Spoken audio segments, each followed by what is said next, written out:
Welcome students in a series of lectures in theory of computation. Today I am going to cover a very important topic, that is closure properties of CFLs. ये वो topic है जहाँ से gate में question हर साल पूछे जाते हैं. If any one of you is interesting in GATE, अगर आप में से कोई इंटरेस्टेड है गेट का फॉर्म भरने में और गेट के एग्जाम्स में अपियर होने में, तो that topic is going to be helpful in the GATE examinations. So start with the session today. CFL की कौन कौन सी ऐसी प्रॉपर्टीज हैं जिनके अंदर CFLs क्लोज्ड होते हैं और जिनके अंदर CFLs क्लोज्ड नहीं होते हैं. मैंने यहाँ पे लिखा हुआ है बोर्ड में. क्लोज्ड होने का मतलब क्या है? It is a very important thing कि क्लोज्ड होने का मतलब, तो ऐसा मैं कहूँ कि जो नंबर्स हैं, जो मैं कहूँ कि 1 2 3 4 5 6 7 8 अप टू 100 या 1 to 9 या 0 to 9 नंबर्स, ये सारे के सारे नंबर्स क्लोज्ड है इंटीजर डोमेन के अंदर. ठीक है ना? ये नंबर किस डोमेन में क्लोज्ड है? These are integer numbers. ये सारी की सारी वो प्रॉपर्टीज रखते हैं जो कि इंटीजर रखता है, इंटीजर नंबर रखता है. इसलिए मैं कह सकता हूँ कि 0 से लेके जो 9 तक के बीच के नंबर हैं, 9 तक के नंबर हैं, वो सारे के सारे क्लोज्ड हैं. लाइक क्लोज कहाँ पे है? इंटीजर डोमेन में क्लोज्ड है. राइट? तो यहाँ पे भी वही प्रॉपर्टीज फॉलो होती हैं कि मैं ये प्रूव करना चाहता हूँ कि हमारी ये जो तीन प्रॉपर्टीज हैं, union, concatenation and Kleene star operation, हमारा जो कॉन्टेक्स्ट फ्री लैंग्वेजेस हैं इनके अंडर क्लोज्ड है. Right? I want to prove. मैं कैसे प्रूव करूंगा? मुझे प्रूव करने के लिए क्या करना होगा? Just simply I have to take 2 CFLs. मुझे 2 CFL लेने होंगे और 2 CFL में ये ऑपरेशन परफॉर्म करने होंगे. और ये ऑपरेशन परफॉर्म करने के बाद अगर मेरी जो आने वाली CFL है उसके लिए भी अगर मैं PDA बना सका तो वो लैंग्वेज निश्चित रूप से CFL ही होगी. मेरी बात समझ रहे हैं आप लोग? CFL वो लैंग्वेजेस हैं जिनके लिए हम पुश डाउन ऑटोमेटा बना सकते हैं. रेगुलर लैंग्वेजेस वो लैंग्वेज होती थी जिनके लिए हम फाइनाइट ऑटोमेटा बना सकते थे. तो यहाँ पे हम बात करेंगे जिन लैंग्वेजेस के लिए हम पुश डाउन ऑटोमेटा बना सकते हैं. वो लैंग्वेजेस कौन सी लैंग्वेजेस कहलाती है? वो लैंग्वेजेस CFLs कहलाती है. Let's start with union. Union operation, let L1 and L2 two context free languages, then L1 union L2 is also a CFL. बहुत आसान सा सेंटेंस लिखा हुआ है कि अगर L1 L2 दो कॉन्टेक्स्ट फ्री लैंग्वेजेस हैं, तो अगर हम इन दोनों को यूनियन कर दें, यूनियन का मतलब सम कर दें, तो क्या होगा? ये भी CFL ही होगी. जो हमें हमारी रिजल्टिंग CFL होगी वो CFL होने वाली है. कैसे? मैंने एक एग्जांपल से आपको समझाया. देखिए, a की पावर n, b की power n, where n is greater than 0.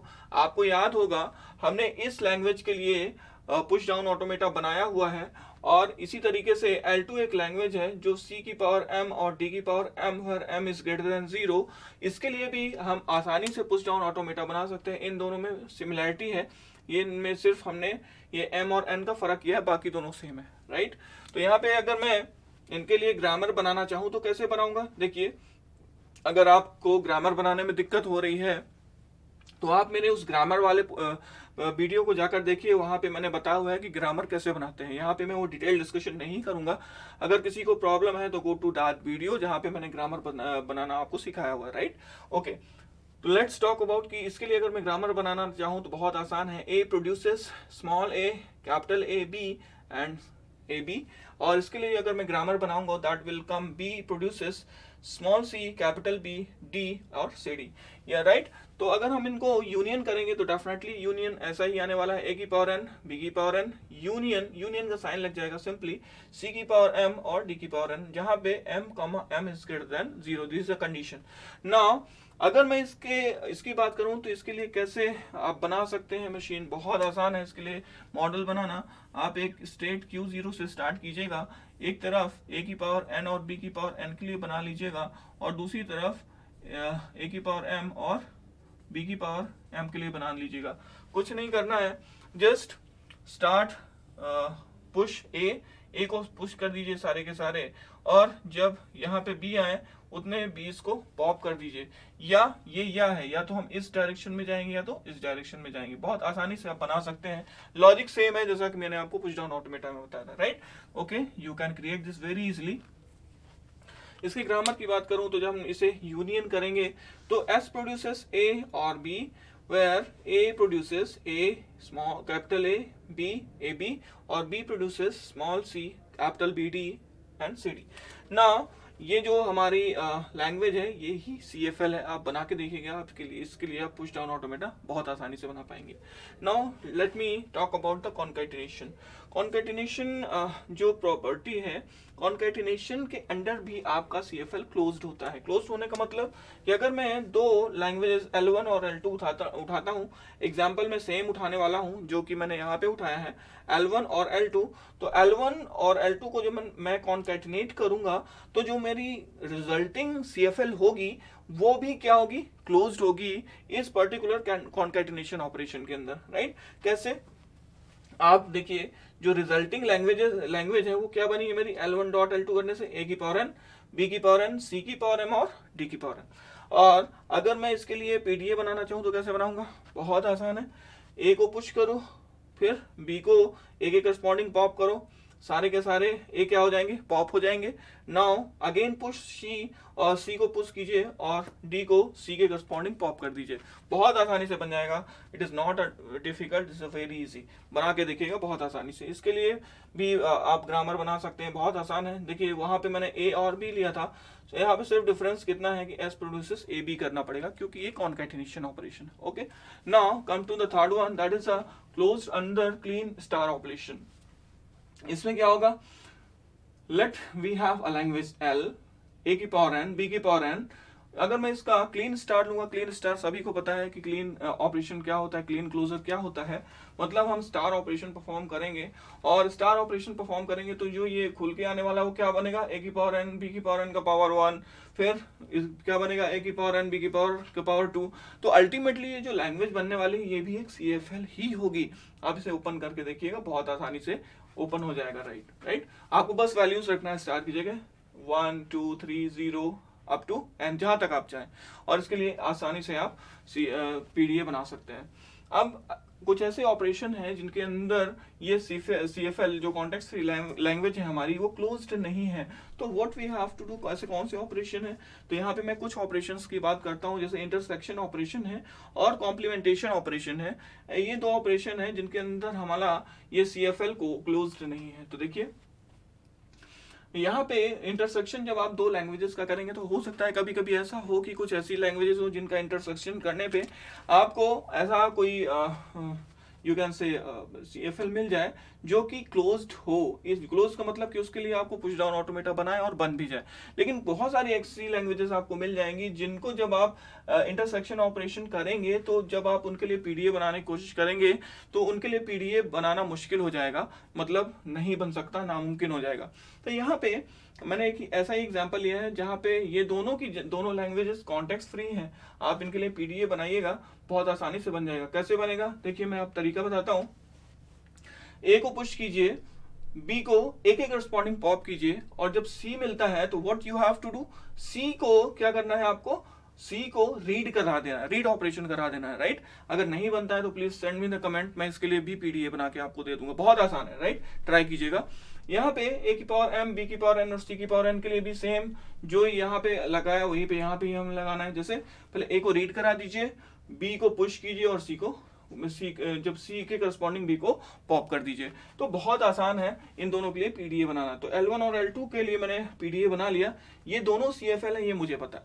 Now अगर मैं इनका इंटरसेक्शन करके देखता हूँ तो जब मैं इनका इंटरसेक्शन करूंगा तो क्या मुझे जो लैंग्वेज मिलेगी वो CFL होगी, शायद नहीं. देखिए इनका इंटरसेक्शन करके देखिए तो हमारी जो इंटरसेक्शन करने के बाद जो लैंग्वेज मिली है वो मिली है A की पावर n, B की पावर n और C की पावर n. और आप सभी को अच्छी तरीके से पता है कि ये लैंग्वेज कॉन्टेक्स्ट फ्री लैंग्वेज नहीं है. इसके लिए हम पुश डाउन ऑटोमेटा बना नहीं सकते. We don't have power to compare these three. इन तीनों को कंपैरिजन करने का पावर पुश डाउन ऑटोमेटा के पास नहीं है, या नॉन पुश मतलब कि डिटर्मिनिस्टिक PDA के पास भी नहीं है और नॉन डिटर्मिनिस्टिक PDA के पास भी नहीं है ये पावर, जिससे कि इसके लिए मॉडल बनाया जा सके. तो इसके लिए कौन सा मॉडल बनाया गया, इसके लिए जो मॉडल बनाया गया that is a Turing machine. Turing has given the model और इस ट्यूरिंग मॉडल का यूज करके ही हमने इस लैंग्वेज के लिए मॉडल बनाया हुआ है. राइट? तो this language is not context free. Right? Now आखिरी प्रॉपर्टी पे आते हैं, that is a complementation. Complement का मतलब उल्टा, मतलब अगर हमारे पास कोई लैंग्वेज L1 है और मैं L1 लैंग्वेज है और L1 लैंग्वेज का कॉम्प्लीमेंट निकालना है तो सिग्मा माइनस L1 कर दूं तो ये मेरी कॉम्प्लीमेंटेड लैंग्वेज मिल जाएगी। सिग्मा क्या है, सिग्मा स्टार इसको बोलते हैं। सिग्मा स्टार में से अगर मैं L1 को क्या करूं, घटा दूं या इसको हटा दूं तो L1 कॉम्प्लीमेंट मिल जाएगा, राइट। अब यहाँ पे देखिएगा, इसे मैं प्रूफ करता हूं बाय कॉन्ट्राडिक्शन। कॉन्ट्राडिक्शन प्रूफ क्या होता है कि अगर मैं किसी चीज को प्रूफ करना चाहता हूं तो मैं क्या करूं कि पहले गलत डायरेक्शन में जाऊं, और गलत डायरेक्शन में जब जाता जाऊंगा तो डेफिनेटली मुझे कुछ ऑब्स्टिकल्स मिलेंगे, और उन ऑब्स्टिकल्स के मिलते से ये प्रूफ हो जाएगा कि definitely I am going to the wrong direction. जैसे कि आप AKS यूनिवर्सिटी के लिए घर से चलना शुरू करते हैं, और अगर आप अपने घर से अपोजिट साइड पे चलना शुरू करेंगे तो definitely you will never get AKS university, और आप डेफिनेटली ये प्रूफ हो जाएगा कि आप जिस रास्ते में चले थे दैट वाज रॉन्ग। तो डेफिनेटली वही कुछ कंसेप्ट यहाँ पे होने वाला है। This is a proof by contradiction theory, जो हमेशा कई सारे कंसेप्ट्स को प्रूफ करने में यूज की जाती है। यहाँ पे देखिए L1 इंटरसेक्शन L2 को एक और तरीके से लिखा जा सकता है। क्या लिखने का तरीका है, L1 complement union L2 complement का होल कॉम्प्लीमेंट। अब मैंने इसे कैसे लिख दिया सर, आपने इसे लिखा कैसे? सबसे बड़ी बात है कि ये प्रूफ सेट थ्योरी में लिखा हुआ है। आप डिस्क्रीट मैथमेटिक्स पढ़ते हैं, वहां पे इसको बहुत अच्छे से पढ़ाया गया होगा कि ये दोनों इक्विवेलेंट होते हैं। आपने पढ़ा भी होगा डिस्क्रीट मैथमेटिक्स में कि L1 इंटरसेक्शन L2 को L1 complement union L2 complement का होल कॉम्प्लीमेंट लिख सकते हैं, राइट।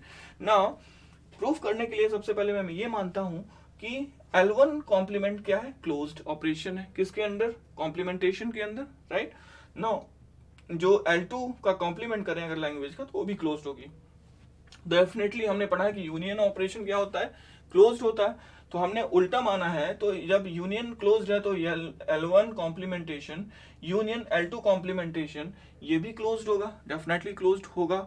और इसके बाद अगर मैं और एक कॉम्प्लीमेंट लगाता हूं इसके ऊपर, L1 complement union L2 complement का होल कॉम्प्लीमेंट, तो ये भी क्लोज्ड होना चाहिए। लेकिन यहां पे ही कॉन्ट्राडिक्शन आ जाता है। क्या कॉन्ट्राडिक्शन है? क्योंकि ये जो चीज है ये इक्विवेलेंट किसके है, इक्विवेलेंट है L1 इंटरसेक्शन L2 के, और ये L1 इंटरसेक्शन L2 के इक्विवेलेंट होने की वजह से, जो कि हमने अभी पढ़ा है कि ये इंटरसेक्शन में क्लोज्ड नहीं होता है, तो यहाँ पे कॉन्ट्राडिक्ट हो गया हमारा statement. That has been proved कि हमारा जो कॉन्टेक्स्ट फ्री लैंग्वेज होती है वो कभी भी कॉम्प्लीमेंट ऑपरेशन के अंदर क्लोज नहीं होती है, ओके।